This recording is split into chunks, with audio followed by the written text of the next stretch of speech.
Blair had her entire arm wedged inside an air vent, which was not how she'd planned to spend her shift aboard Nexus station. The soft blue lighting of Quarantine Bay 7 cast strange shadows across the curved metallic walls as she stretched her fingers toward the small, terrified creature huddled just out of reach. "Come on, sweetie," she cooed, wiggling her fingers encouragingly. "I promise I'm nice. See? Totally harmless human." Behind her, Vexel, the Vexthari Xenobiologist, made a sound like a tea kettle reaching critical temperature.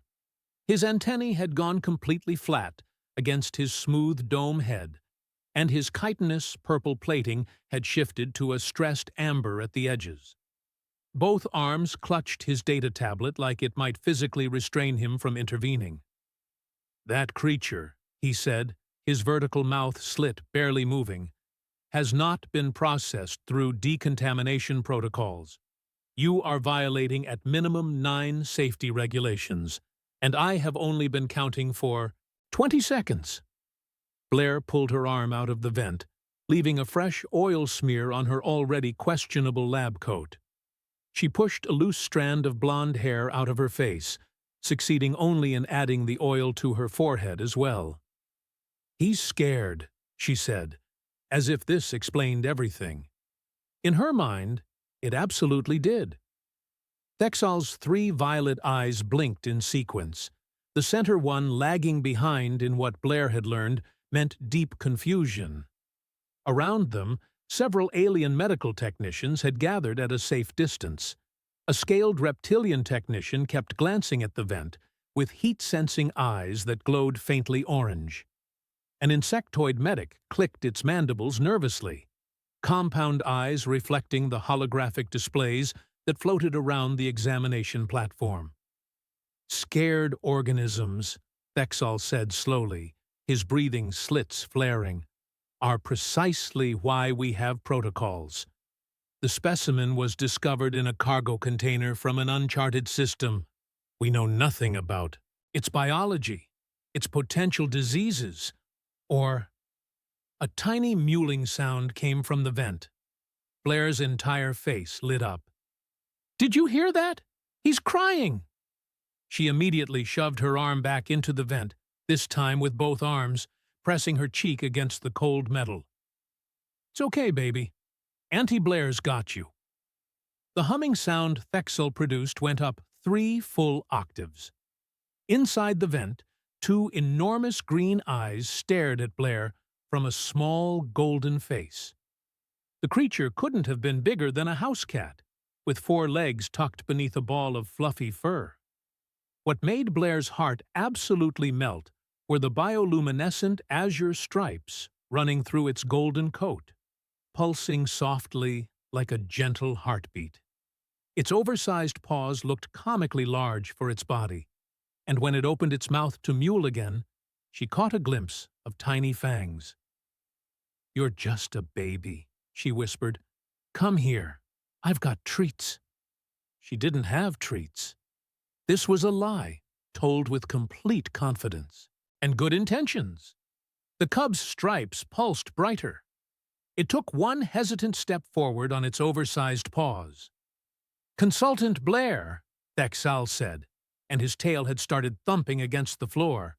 "I must insist." The cub bolted, not toward Blair, but past her, somehow squeezing through an impossibly small gap at the vent's opening and launching itself directly onto the examination platform. Several technicians screamed and scattered. The reptilian technician stumbled backward into a floating holographic display, which flickered and showed an alarming error message in 3 languages. Moat, because Blair had already decided his name was Moat, short for tiny dust mote of cuteness, landed on the platform and immediately puffed up to twice his size, his fluffy tail bristling. His azure stripes flashed in rapid succession, and he let out a sound that was probably meant to be threatening, but came out as an adorable squeak. "Everyone remain calm," Vexel announced, which, had the opposite effect. The insectoid medic bolted for the door. An avian technician with a brilliant blue feathered crest launched herself onto a medical cart, taloned feet scrabbling for purchase. Blair stood up slowly, brushing vent dust off her lab coat and somehow making it worse.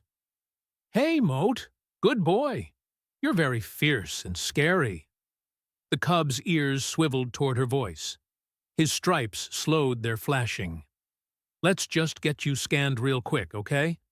Then we can figure out where you came from and get you some actual food."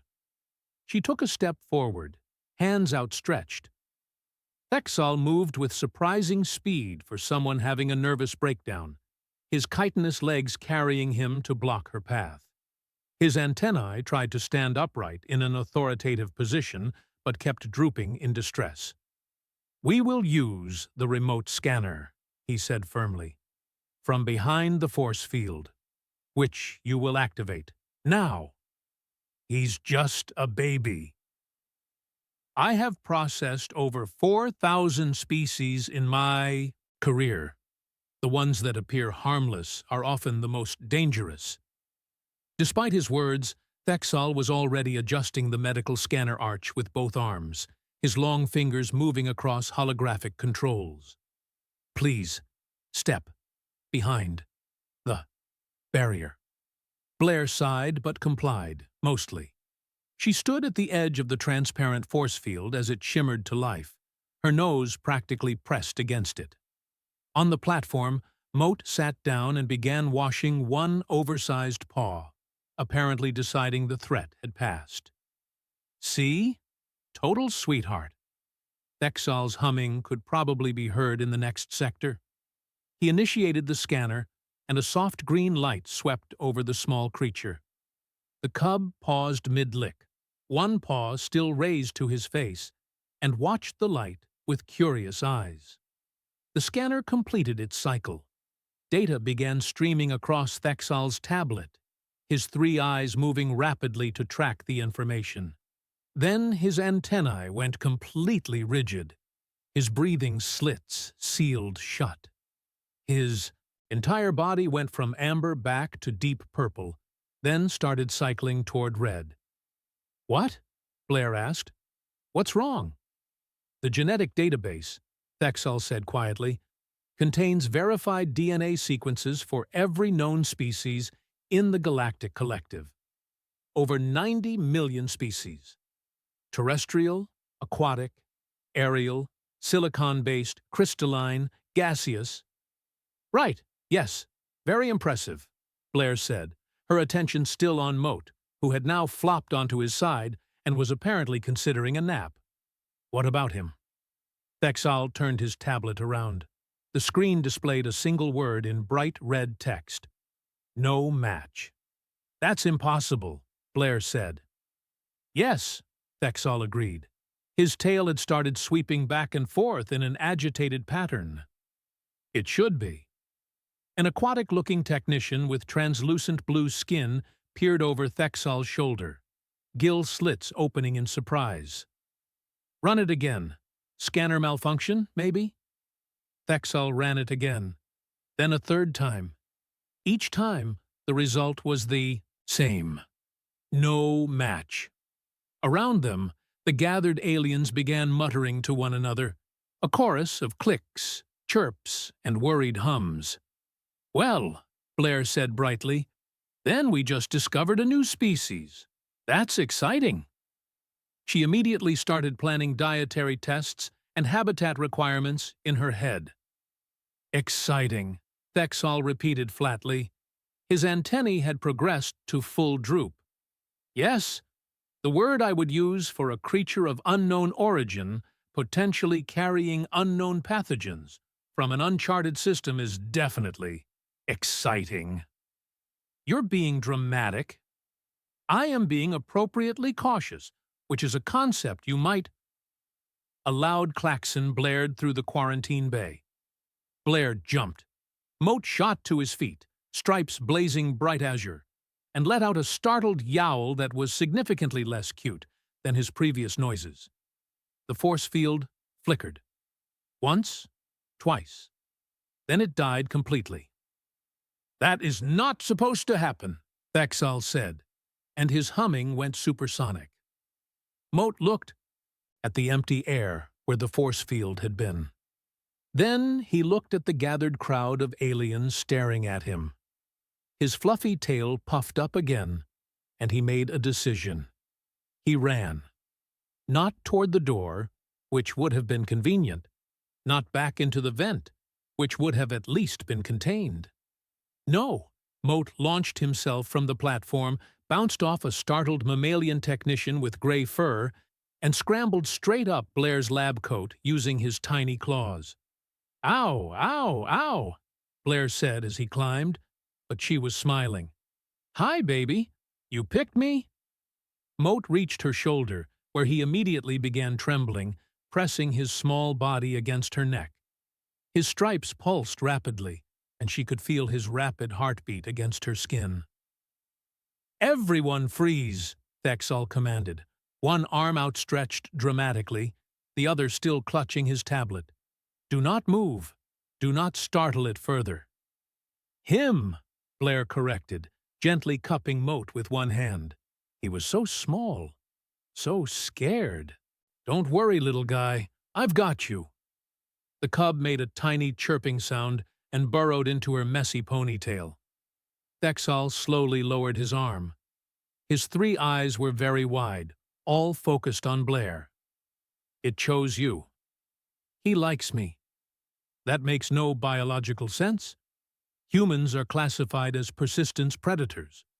Most small prey animals instinctively avoid you." His antennae tilted in confusion. The physiological fear response should be overwhelming. Blair shrugged, which made Moat chirp again. "Maybe I just have a friendly face. You are covered in vent lubricant and have something dried on your coat that I sincerely hope is food." "Animals can sense kindness," Blair said, with absolute confidence in something she'd half-remembered from a documentary. Before Vexel could respond, the door to Quarantine Bay 7 slid open. A harried-looking administrator, an insectoid with a prominent gray carapace, scuttled in, mandibles clicking rapidly. "Report. Why is the force field down? Why are half the medical staff in the corridor? Why?" The administrator stopped, compound eyes focusing on Blair. More specifically, on the small golden creature peeking out from her hair. "What is that?" "Moat," Blair said happily. "A specimen of unknown origin," Vexel said simultaneously. "A baby," Blair added. "A potential biosecurity threat," Vexel continued. The administrator's antennae vibrated in what was probably distress. "Sedate it. Contain it. Process it according to protocol." Moat chose that moment to purr. It was a small, rumbling sound that vibrated against Blair's neck. She felt her heart melt into a complete puddle. "Absolutely not," she said. "That was not a request, consultant." The administrator's mandibles clicked sharply. Blair took a step backward, one hand protectively cradling Moat. "He's scared and alone. I'm not letting you poke him with needles until we know what we're dealing with." "That is literally the definition of processing. Protocol," Vexel said, but his tone had shifted slightly. His antennae were no longer fully drooped. "I'll take him to the xenobiology lab," Blair said quickly. "We can run non-invasive tests first. Observation, behavioral analysis. Then we can—" Moat bolted again. He launched from Blair's shoulder, bounced off Vexel's head, causing the Vexthari's antennae to flatten completely, and hit the ground running. His oversized paws scrambled for traction on the smooth floor, stripes flashing in panic. And then he was through the door before anyone could react. In the corridor beyond, Blair heard screams. "I'll get him!" she shouted, already running. Behind her, Vexel's humming reached frequencies previously unknown to science. The chase was on. The station's central promenade was not designed for high-speed chases involving terrified alien cubs and determined veterinarians. The multi-level marketplace bustled with dozens of species going about their business, until Moat came streaking through like a golden, bioluminescent comet. Blair skidded around a corner, nearly colliding with a reptilian vendor whose scaled skin flushed from green to alarmed yellow. "Sorry! Excuse me! Coming through!" Ahead, Moat bounced off a cargo container, scrambled up a support pillar with his oversized paws, and launched himself onto a stall selling what appeared to be glowing fruit. The merchant, an avian with an impressive crimson crest, shrieked and flapped backward as the cub sent produce rolling across the floor. "Moat!" Blair called, dodging around startled shoppers. "It's okay. Nobody's going to hurt you." The cub's azure stripes flashed in rapid, panicked pulses. His massive green eyes were wide with fear as he looked back at her, then at the growing crowd of aliens pointing and chattering in various languages. He made his tiny mewling sound, almost lost in the noise of the promenade. That sound hit Blair directly in the heart. She slowed her approach, dropping into a crouch and extending one hand. Around her, the crowd had formed a loose circle, various species keeping a cautious distance. An insectoid clicked nervously. A mammalian being with dense gray fur backed into a holographic advertisement, which flickered and displayed an error message. "Hey, baby," Blair said softly. "I know you're scared, but I promise you're safe with me. Come on, Moat. Let's go somewhere quiet." Moat's ears swiveled toward her voice. His stripes slowed their frantic pulsing, settling into a steadier rhythm. He took one hesitant step forward, paw extended. Then Vexel burst onto the scene, his chitinous legs clattering against the floor. Breathing slits flared wide, antennae pointing in every direction. He was flanked by 2 security personnel, a stocky reptilian with a weapon holster and an aquatic being whose translucent skin rippled with stress. "Contain that creature!" Vexel wheezed, his humming pitched high enough to make several nearby aliens wince. "Immediate containment protocol!" Moat took one look at the security team and panicked. He launched himself off the stall, stripes blazing like emergency lights, and headed straight for the one place he apparently felt safe. Blair barely had time to open her arms before 15 pounds of terrified fluff collided with her chest. She stumbled backward, caught herself against a support beam, and wrapped both arms protectively around the trembling cub. Moat immediately burrowed against her, his little body shaking, tiny claws gripping her lab coat. "It's okay," she whispered, one hand gently stroking his golden fur. "I've got you. Nobody's going to—" "Step away from the specimen," the reptilian security officer barked, scales shifting to an aggressive dark red. One clawed hand moved toward the holster. Blair's arms tightened around Moat. "Absolutely not." Vexel raised both arms in a placating gesture, his tablet nearly slipping from his grip. "Consultant Blair, be reasonable. We need to transport it to a proper containment facility." "Him," Blair corrected. "And no, look at him. He's terrified. He is an unidentified organism that has breached quarantine." Vexel's antennae had gone completely rigid. The crowd of onlookers was growing, various species craning necks, stalks, and optical sensors to witness the confrontation. "Do you have any idea what could happen if—" Moat made a soft chirping sound and purred against Blair's neck. Several aliens in the crowd made surprised noises. An elderly mammalian being with long ears murmured something that sounded sympathetic. "He's a baby," Blair said firmly. She could feel Moat's heartbeat starting to slow against her chest, his stripes fading to a calmer blue glow. And I'm not handing him over to be locked in a cage and prodded with instruments. We're going to do this properly, which means building trust first. The aquatic security officer's gill slits opened in disbelief. Building trust? It's a specimen. He's a living being. Vexel's humming had reached a frequency that made his whole body vibrate. His 3 violet eyes blinked rapidly in sequence, a sign of deep internal conflict. Finally, his antennae drooped into a position that suggested reluctant compromise. "The Xenobiology Laboratory," he said slowly. "Observation only. Non-invasive assessment. But," his tail thumped against the floor for emphasis, "you do not leave that facility until we have answers. Agreed?"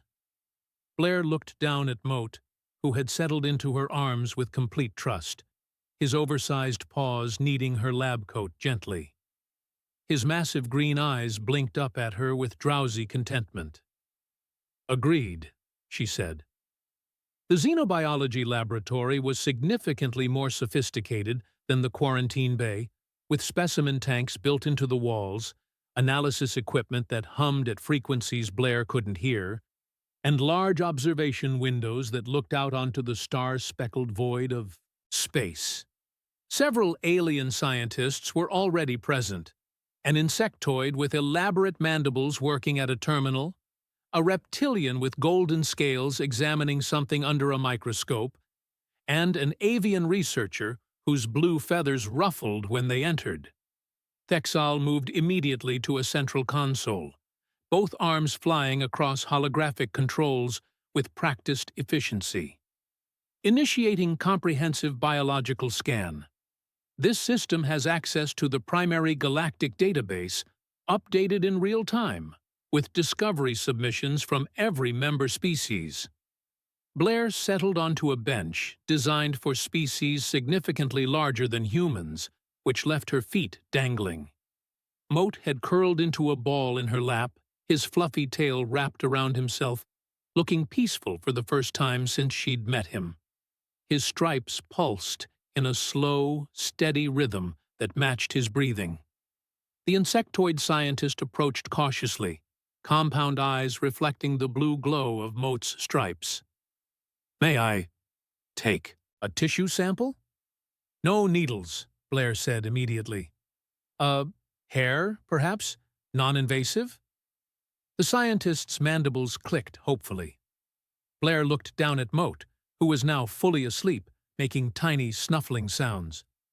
"Fine, but be gentle." The scientist carefully plucked a single golden hair from Moat's fluffy tail. The cub's ear twitched, but he didn't wake. The hair was placed into an analysis chamber that immediately began processing it with lights that cycled through the visible spectrum and probably beyond. Vexel watched his console with all 3 eyes, antennae straight up in concentration. The other scientists had gathered around, creating a multi-species audience of concerned xenobiologists. The silence stretched. Blair found herself holding her breath. Then every alarm in the laboratory went off simultaneously. Moat jerked awake with a startled yowl. His stripes flared to blinding brightness. The holographic displays around Vexel's console turned the same, angry red that the quarantine scanner had shown, but this time they were accompanied by scrolling text in multiple languages and a synthesized voice repeating "Alert" in 3 distinct pitches. "What?" Blair shouted over the noise, pulling Moat close as he scrambled in her lap. "What's wrong?" Vexel stared at his console like it had personally betrayed him. His entire body had gone from purple to a deep, alarmed crimson. His breathing slits opened and closed rapidly. "Turn off the alarms!" the avian scientist demanded, feathers standing on end. The insectoid scrambled to comply, mandibles clicking in distress. The alarms cut off, leaving a ringing silence. Vexel slowly turned to face Blair. His antennae had gone completely flat against his head, and his humming had dropped to a bass frequency that she felt in her bones. "The genetic match," he said quietly, "has been found." "Well, that's good. See? Not so scary after all." "The species," Vexel continued, his tail now sweeping in wide, agitated arcs, "originates from prohibited Zone Theta 9, a quarantined system. The entire planet was classified as Approach Forbidden by Galactic Council unanimous vote 4 cycles ago." The other scientists had gone very still. The reptilian researchers' scales had paled to an ashy gray. The avian's crest had flattened completely. Blair looked down at Moat, who gazed back with innocent green eyes and made a questioning chirp. "Why?" "Because," Vexel said, and his voice had gone very level in the way people sound when they're holding back panic. "The dominant species of that world are apex predators, hyper-territorial, exceptionally aggressive. They have no natural enemies because they eliminated them. All of them. The survey team that discovered them lost 3 members in first contact. The planet was quarantined specifically to prevent these creatures from spreading to galactic civilization." "But he's tiny," Blair said weakly. "He is an infant," Vexel agreed. "An infant apex predator, which will grow to approximately 400 pounds of muscle, claw, and teeth capable of shearing through starship hull plating." Moat yawned, showing his tiny fangs, and stretched in Blair's lap. His azure stripes pulsed contentedly. "How did it even get onto the station?" the insectoid scientist demanded, backing toward the door. "Cargo container from an uncharted system," Vexel said, pulling up data on his tablet, "which, according to these coordinates, is adjacent to Theta 9, likely an illegal salvage operation that encountered—" His antennae twitched. "A breeding ground.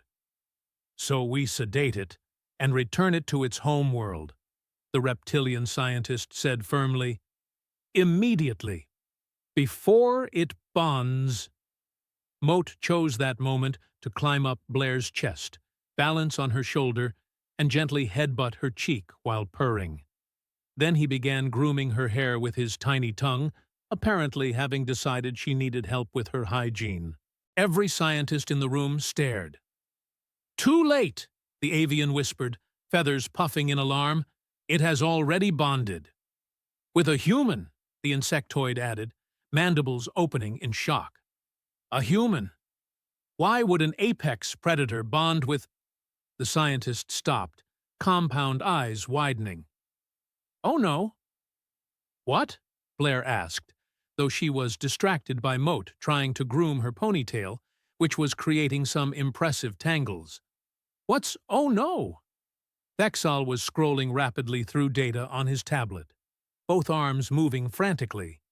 His humming had climbed back up the scale. According to the survey data, this species, designated Felkarn in the database, has a specific bonding behavior. Juveniles imprint on the strongest member of their pack structure. They form a lifelong attachment based on perceived dominance and protective capability. "That's actually kind of sweet," Blair started. "They assess dominance," Vexel continued, his voice climbing with each word, "through bioelectrical signatures, adrenal response, and recovery capacity. The survey team noted that Felkarn adults showed submission only to other predators they recognized as superior threats." Silence fell over the laboratory. "I'm not a superior threat," Blair said slowly. "I'm a veterinarian who cries at nature documentaries." The insectoid scientist had pulled up its own data screen, mandibles clicking as it read, "Human biology, base aggressive chemistry, persistence hunting adaptation, adrenal system, recovery capability."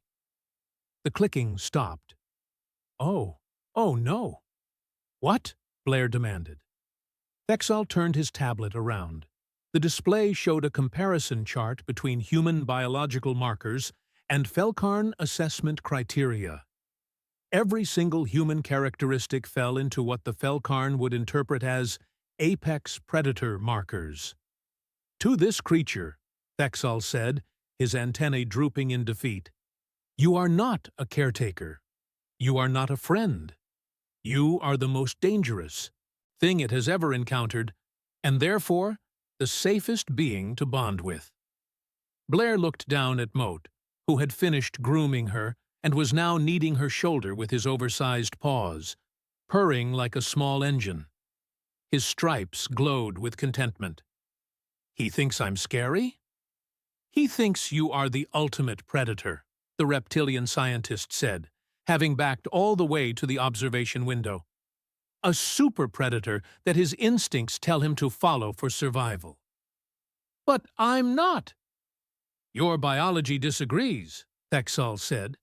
He set down his tablet and pressed both palms against the console, all three eyes closing briefly.